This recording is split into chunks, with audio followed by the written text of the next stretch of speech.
the complete lack of leadership that we've seen here in Kenosha County, and highlight the letter that we had sent to the governor. We made this letter public. I'm sure most of you have seen it or had an opportunity to go over it. But I want to go over a timeline of events of what we've seen leading up until this morning. So we saw Sunday night the shooting occur. I was on scene where the shooting occurred about 15 minutes after it happened. I left there shortly, or a couple hours after that, about 9:30, and then went downtown around midnight to see how things had escalated, what things had turned into. It was around that time that I called Supervisor Rose and I spoke with him and expressed my concern of the pure number of people and the destruction that I had started to see, the vandalism I had started to see in the downtown civic campus. After I called Supervisor Rose, I called the county executive. I was met with his voicemail and did not hear back from him until the following day. From there, I called Supervisor Decker and I expressed my concern to her as well. Supervisor Rose and I had discussed the possibility of holding an emergency meeting to declare a state of emergency here in Kenosha County, as that had yet to be done. Around 1 a.m., that's when that happened, when we decided to try to make this happen. Shortly after that, I started contacting other supervisors. Supervisor Decker reached out to Representative Kirkman, represents part of Kenosha County, asking how to get a hold of the governor's office so once this was done, we could request some National Guardsmen be sent in. I personally started knocking on doors of my colleagues on the county board at about 1:30 a.m., trying in my earnest to get enough members. We needed 12 members of the county board present and agreed to hold an emergency session, and we'll move on from there. Around shortly after that time, we were told that a request was made by the mayor and the county executive to send in the National Guard. We found that to be untrue and that request had not been done that night. We continued to gather supervisors for this meeting. At around 2:20 a.m. Monday morning, I made a call to the sheriff's department. This was after numerous calls to the sheriff himself went unanswered, and I told information is who answered the phone. I told him I needed to speak with emergency management as soon as possible. It was at that point I spoke with Lieutenant Horace Staples. He runs our emergency response teams and our emergency management. He had told me at that point that if that was the course the county board was going to take, the Kenosha County Sheriff David Beth would then declare an emergency within the hour, so we would not have to do that. It was at that point when myself and my colleagues decided we were not going to hold the meeting that night. Monday morning, we again started the call for these meetings. We reached out to Chairman O'Day and Vice Chairman Uhas, both of whom ignored our calls, did not respond to these emails, and watched, as the rest of us did, as this city slowly was torn down. We continued to gather an additional, the needed 12 supervisors. Per guidance from the state that we received, these emergency meetings could be held with only 2-hour public notice. And then we fast forward. We're at Monday night and Tuesday night. Monday night, I think, was the worst we've seen property-wise. I was out Monday night observing some of the damage. We watched as downtown was looted and destroyed, as it was again on Sunday, the night before. I watched across the street from my district historic buildings in the Uptown neighborhood, a historically black community filled with minority-owned businesses be burned to the ground. We look at Rhodes Camera Shop, a family-owned business in Kenosha for over 100 years, previously looted with earlier protests this year, and now completely destroyed. I also looked at the Danish Brotherhood, a building that was built in the early 1900s after being purchased by the organization that has stood for over 100 years, that is now leveled to the ground. Last night I was downtown to observe the protests as they continued. I observed the Kenosha County Sheriff's Department with assisting agencies and possibly the National Guard push the protesters out of the park and into the streets, which, as we all know, tragically led to the death of 2 citizens and another being shot. It was at this point last night, or right before the shootings occurred last night, that we sent this letter to the governor and CC'd other state and local officials as well as federal officials saying we need help. We need more National Guardsmen on the ground. What the governor sent to us originally did not suffice. It didn't put a dent in the damage that we were seeing happen to our community. What this letter asked for was 2,000 additional National Guardsmen or federal law enforcement, whatever the federal government could provide, with teaming up with the governor and what the state could provide. And now we see, just moments ago, the governor has accepted the offer from President Trump. Myself, my colleagues, and I feel most of the community is grateful that President Trump has offered these resources and that the governor has finally gotten to this point of accepting it. But this is what it took, and this is what we're here to highlight. We lost 2 lives. These protests went on. Mr. Blake is recovering. I wish him the best. The whole situation is tragic. It's a situation we don't want to ever happen here in Kenosha County, let alone anywhere else across the nation. But it took 2 citizens to lose their lives before the governor decided to act. It's with that, our post office is destroyed. Supervisor Rose was informing me of that. They broke into the post office and destroyed all of the equipment. At what point, how bad did it need to get before these National Guardsmen were called in? So with that, I'll see if any of my colleagues would like to add anything, and then we'll take some questions. Go ahead. Thank you, Zach. My name is Terry Rose. I've been on the Kenosha County Board of Supervisors and active in this community for many years. Let me just begin by emphasizing we are not Portland, we are not Seattle, we're not Minneapolis, and we're not New York. And we're not going to stand by and allow this community to be destroyed and people's lives taken or injured. We're grateful that the governor has finally come to his senses and accepted the fact that we need federal help.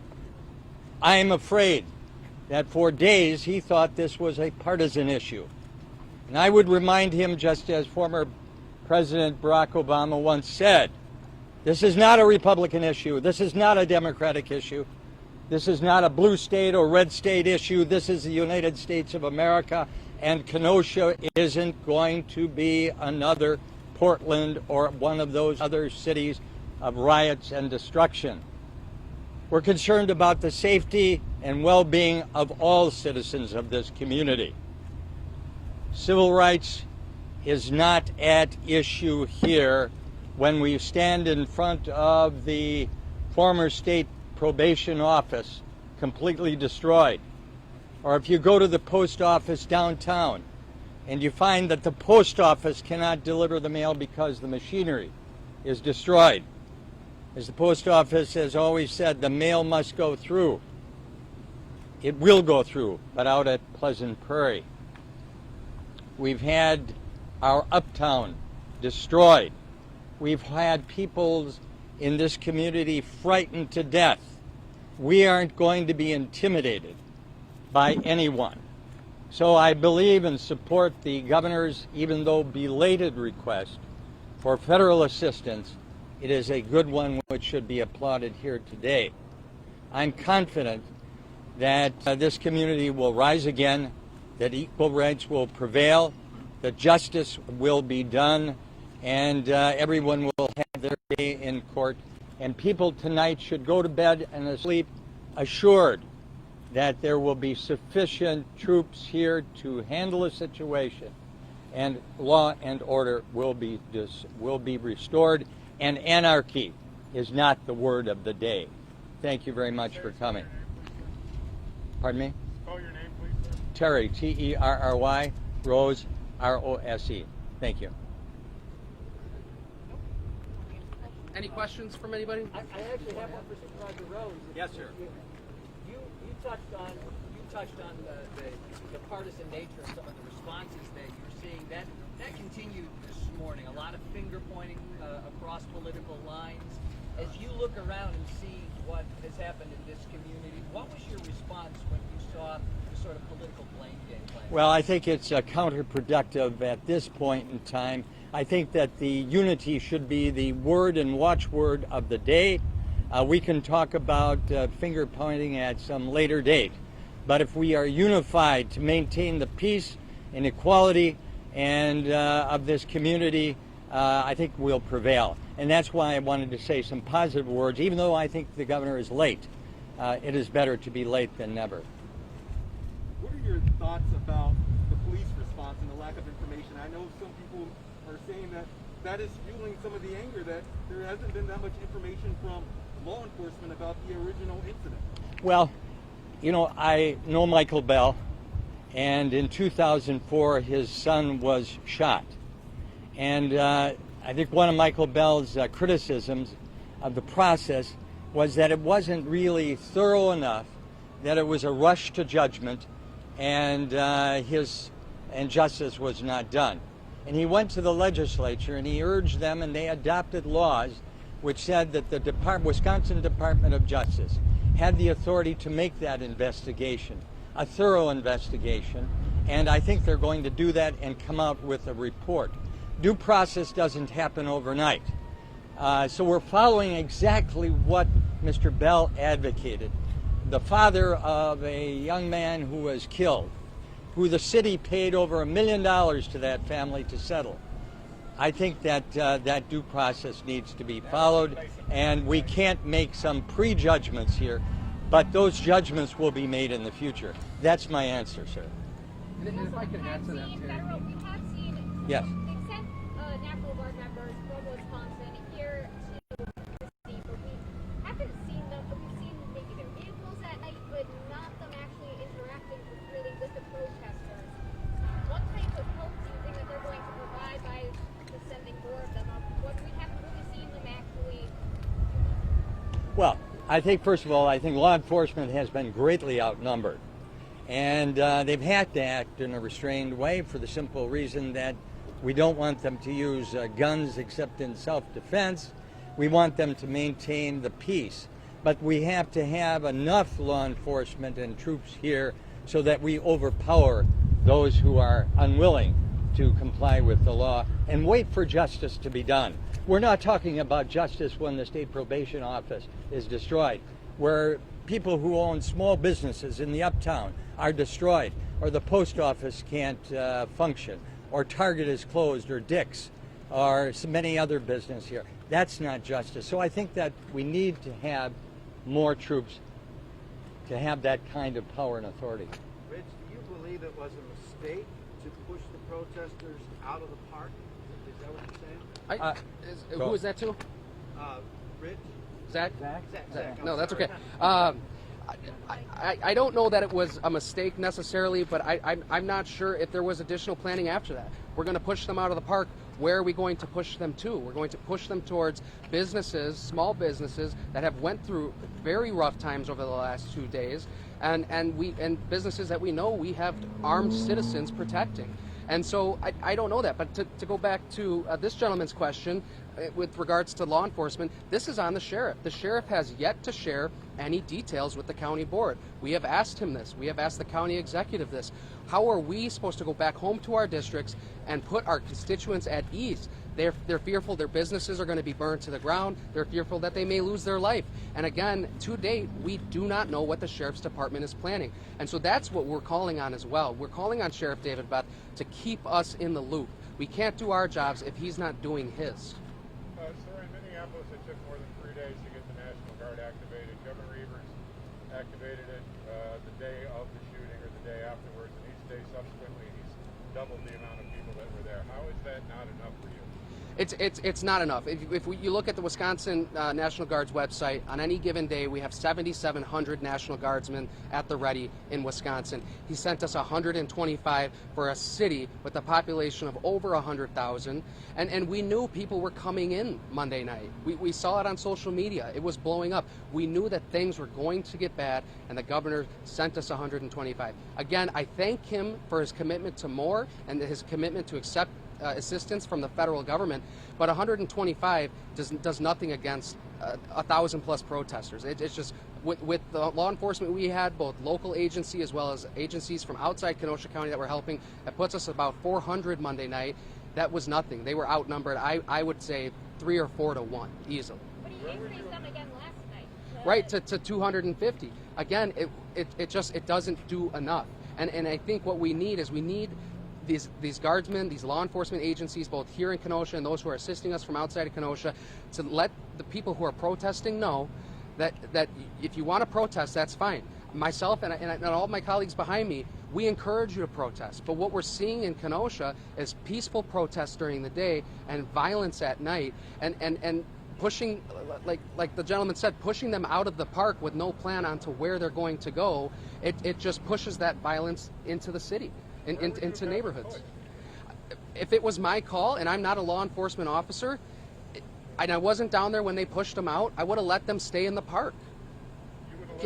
I would have let those protesters be contained inside that park. It's a big open area. They can be monitored. They had a riot fence put around the downtown campus yesterday during the day.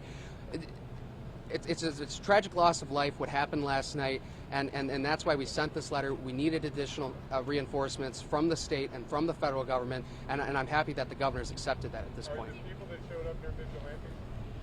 I don't know that I'd call them vigilantes. No, are some of them? Possibly, yeah. Are some of them people who came to Kenosha, maybe they're not even from Kenosha, who were looking to start trouble? Sure, but we have those people on both sides. On the other side of that coin, we have business owners who are scared that their livelihood could be destroyed in one night and not have anybody else around to help them. On Monday night, I spoke with downtown business owners who were down there, who were calling the police, and the police told them, we can't get anybody down there. You're on your own.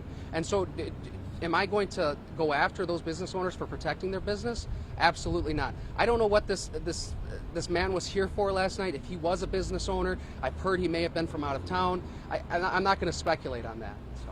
What official details can you give us about the shooting last night? Pretty much what the Kenosha Police Department has released to the public. Again, we only know as much as they've given to the media as well. There was 3 victims, 2 of whom have unfortunately passed away, and 1 who had a serious injury. But we were told it was not life-threatening, and I know as much as you guys know. What are your concerns about tonight and going forward? How concerned are you? Last night, based on what I saw, I thought maybe tonight would die down a little bit further until we had a shooting happen and until 2 lives were lost on Kenosha streets. Now, whether those people were rioting or they were just protesting peacefully, like I said, we don't know yet. But nonetheless, we lost 2 lives here in Kenosha. We hadn't lost any lives up until this point. And so now I am fearful that we may see both sides fire it up again, and we may see a night of even more violence. Is that it? All right, thank you, everybody. Thank you.